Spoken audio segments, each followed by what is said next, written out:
During a live television interview, Jessica Reed, a well-respected news anchor, sat across from former President Donald Trump in a high-profile studio, the bright lights illuminating the tension in the room.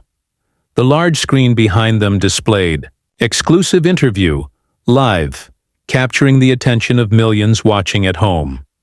As the conversation took a sharp turn, Jessica leaned forward, her expression firm, and brought up recent rumors about Trump's marriage. She directly questioned him about reports suggesting Melania had been living separately for months, citing sources close to his inner circle. Trump immediately scoffed, waving his hand dismissively, his frustration evident.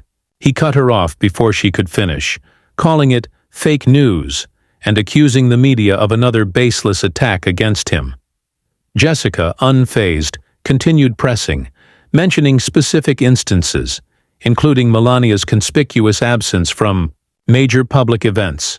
She pointed out that sources claimed she had deliberately avoided him and had even refused to stay at the same residence for extended periods. Visibly irritated, Trump leaned forward, his voice rising. He called the allegations absolute nonsense, insisting that Melania was a wonderful woman who was very strong and independent. He claimed she didn't need to be at every event and that the media was simply desperate to create controversy, where none existed. His tone grew sharper as he accused the press of distorting reality, but Jessica remained composed, continuing to push with facts and witness accounts. The tension in the studio was palpable as the interview became increasingly heated, Trump's frustration boiling over in real time before a captivated audience. Trump's face grew red as he shook his head in frustration, shifting in his seat. "You people always do this, always trying to tear me down, tear my family down. It's disgraceful, Jessica. Disgraceful." Jessica, maintaining her composure, continued, "Mr. Trump, these reports aren't coming from just any sources. They're from people who have been close to you for years. Former advisors, White House staffers, even personal friends. Some of them say Melania has been distancing herself from you since leaving Washington, and that she spends more time in Florida while you remain in New York." Trump interrupted, his voice louder now. "Jessica, let me tell you something. Melania and I are doing great. She's a private person, okay? She doesn't like the spotlight like you media people do, and I respect that. But you folks in the fake news industry, you don't respect anything. You just make up lies to get ratings." Jessica held up a document. "Sir, this is a report from a former senior aide who claims that Melania renegotiated her prenuptial agreement before the 2024 election cycle, securing more financial independence for herself and her son. Would you like to address that?" Trump's eyes narrowed. He leaned forward, jabbing a finger in the air. "That's a total lie. And whoever told you that is a liar. The best liar. Probably someone who was fired for being incompetent. You know, I fired a lot of incompetent people, and now they're all out there talking nonsense because they're bitter. Sad." Jessica didn't back down.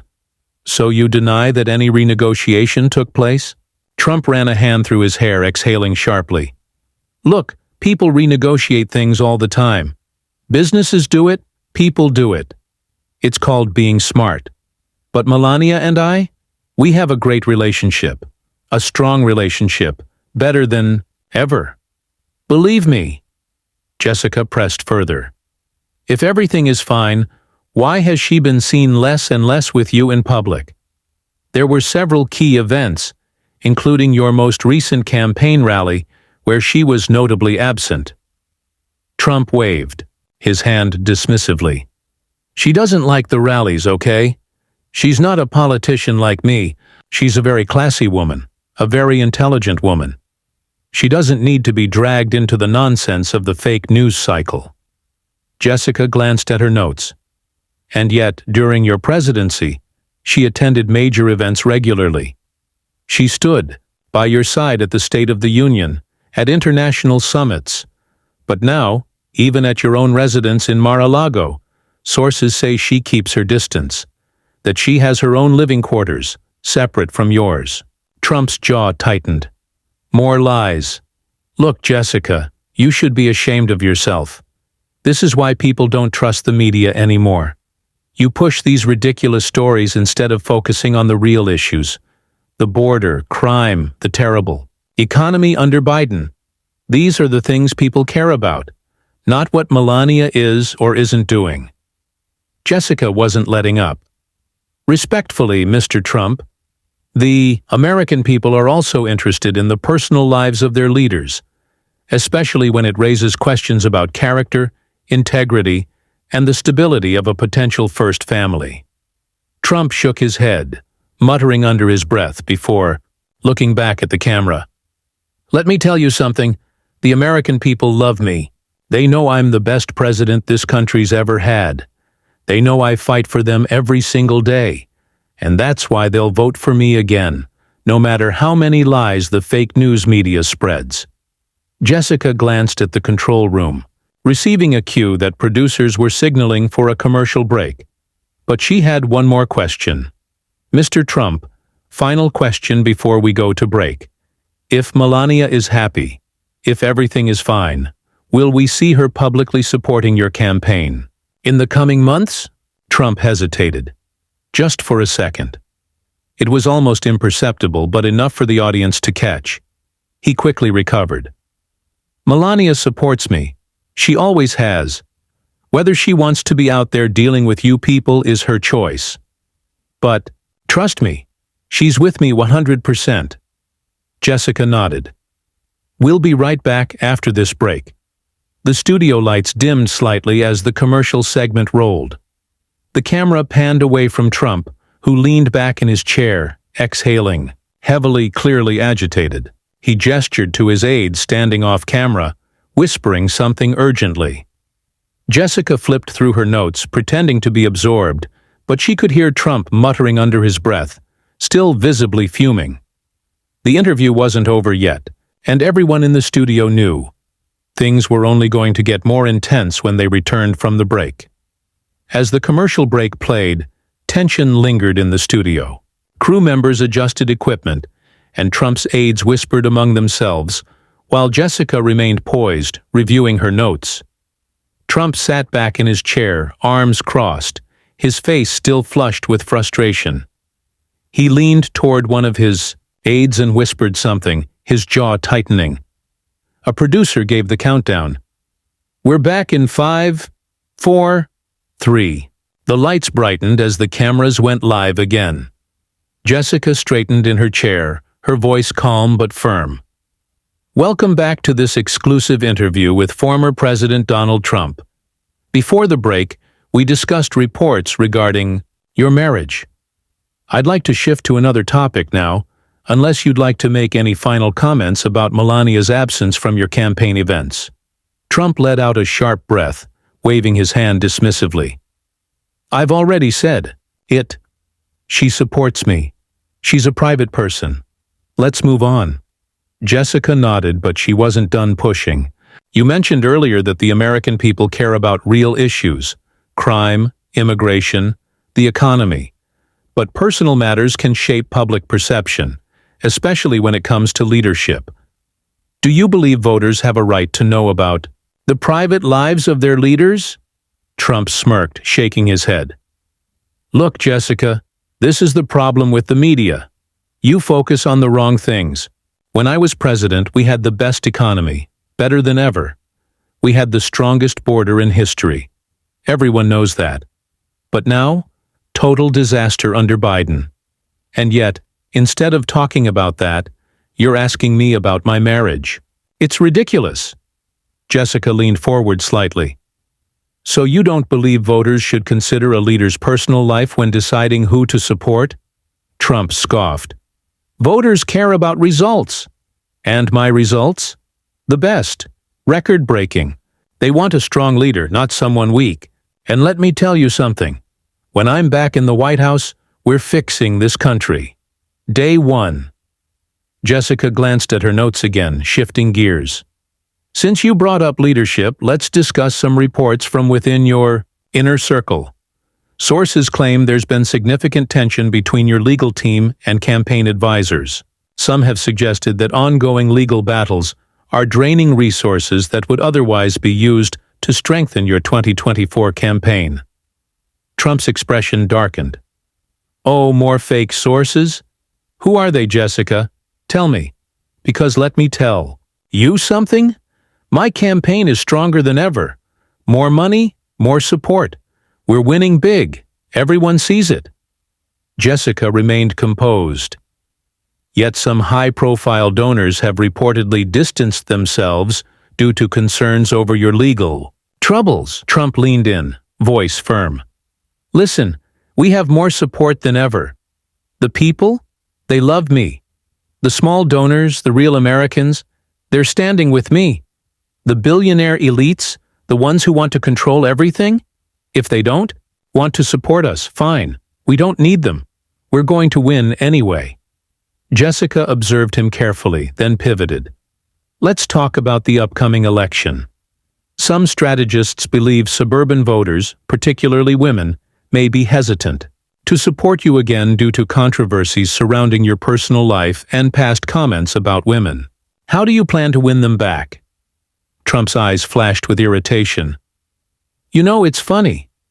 When I was president, women had the best economy, the best jobs, the best security.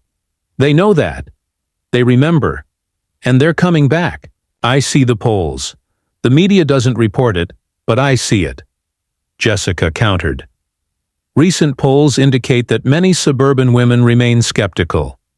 Some have pointed to your legal issues, including defamation cases, as a reason for their hesitancy. Trump sat up straighter, his voice sharp. Those cases? Total scams. Witch hunts. Everyone knows it. They've been after me since day one. It's all political, and the American people see through it. Jessica held his gaze. So you don't believe your past actions or words have played a role in alienating some voters? Trump shook his head. No, it's the media spinning lies. The real voters? They know what's going on.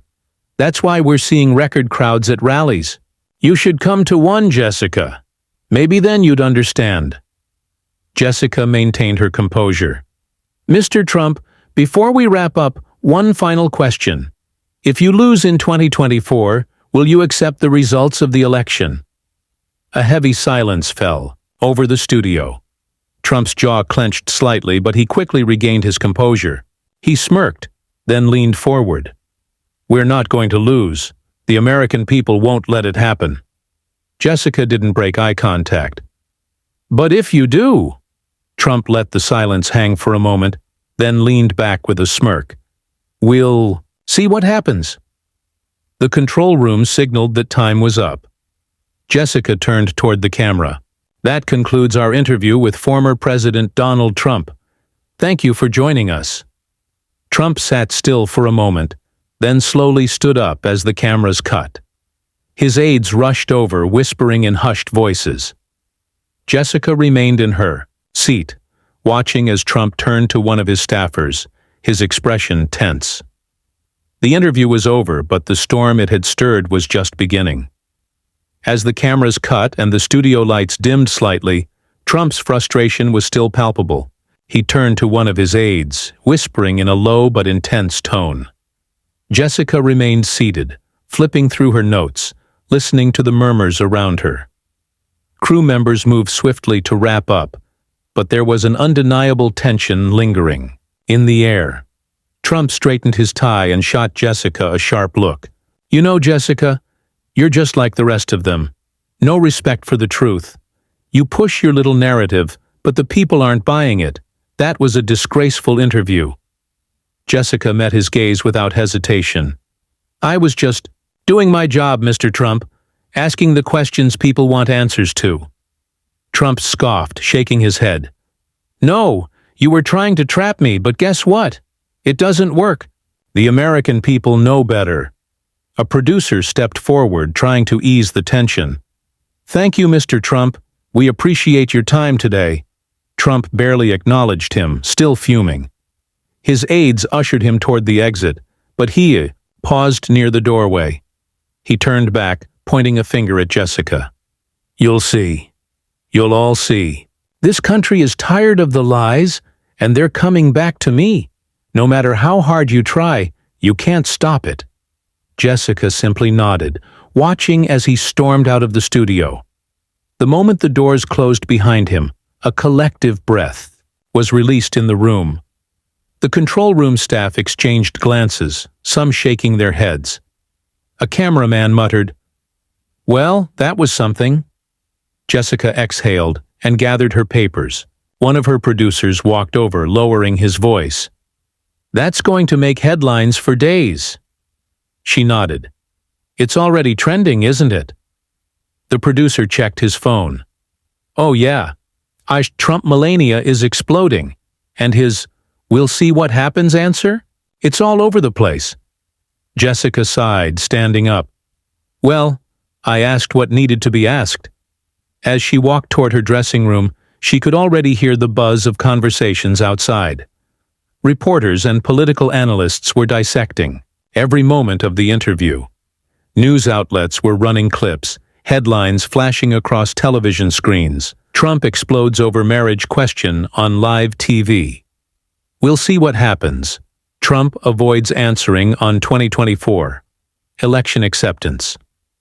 Melania's absence sparks more questions after tense. Trump interview.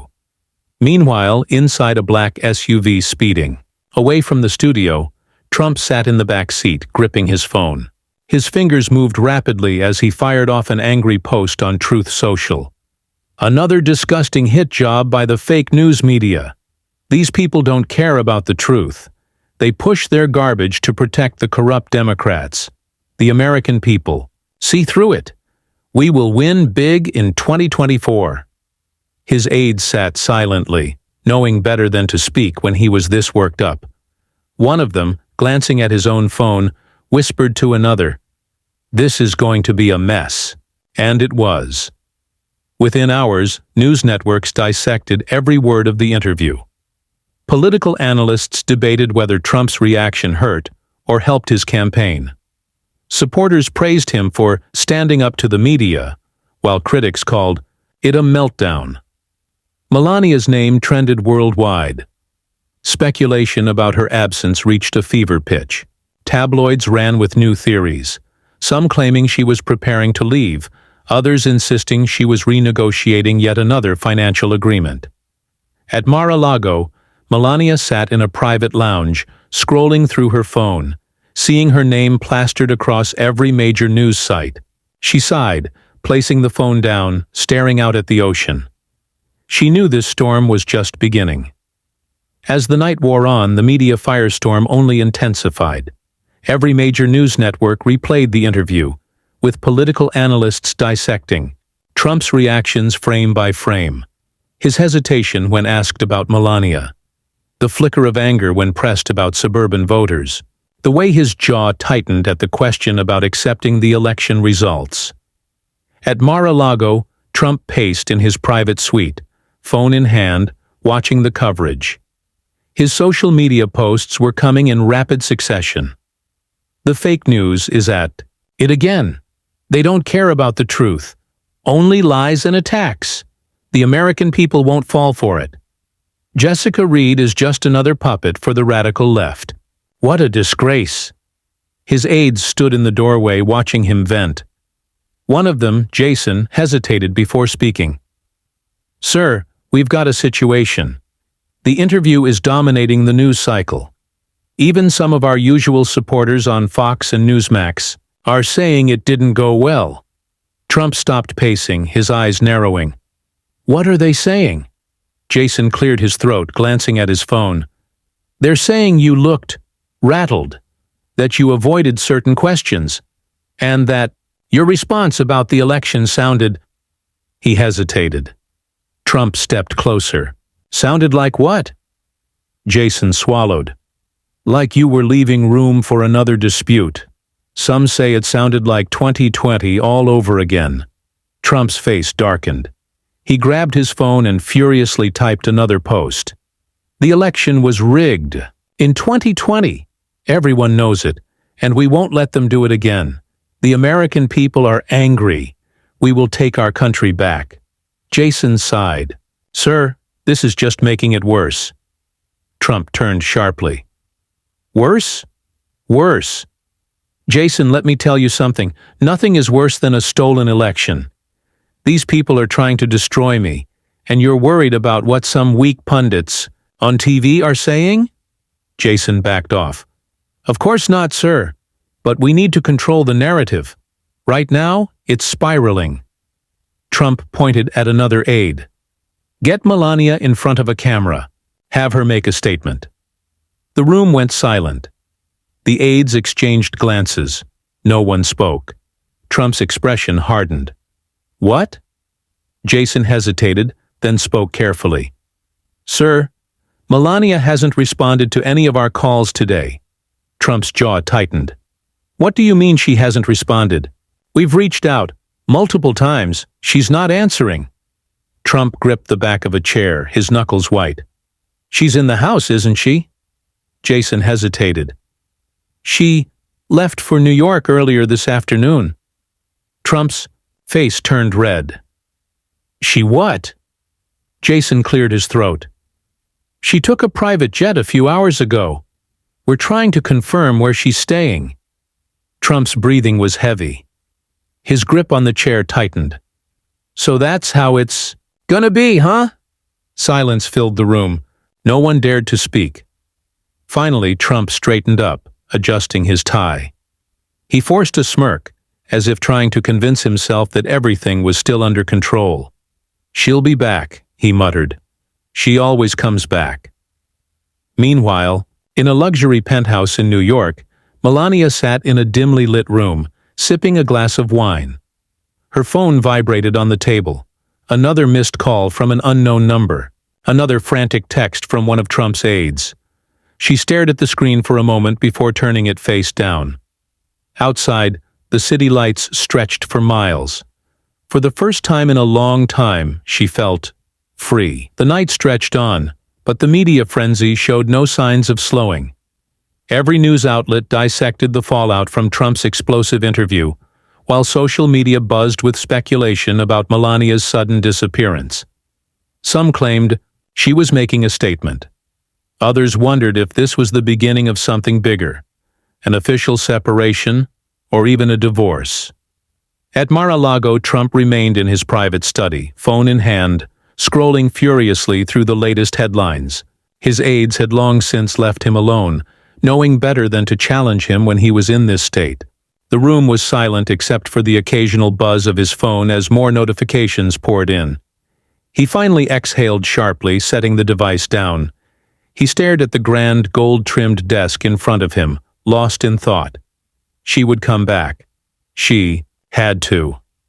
In the New York penthouse, Melania sat near the floor-to-ceiling window watching the city lights shimmer below. A cool breeze drifted in from the slightly open balcony door. She took another slow sip of wine, exhaling softly. Her phone vibrated again. Another missed call. Another unread message. She glanced at it but made no move to answer. Instead, she leaned back into the plush chair, letting the distant hum of the city fill the silence. For the first time in years, she didn't feel like she was waiting for permission to leave. She already had. And this time, she wasn't looking back. If you enjoy our videos, make sure to like, share, and subscribe. Hit the bell icon to stay updated with our latest content. Your support motivates us to create even better videos, so come and be a part of this journey with us.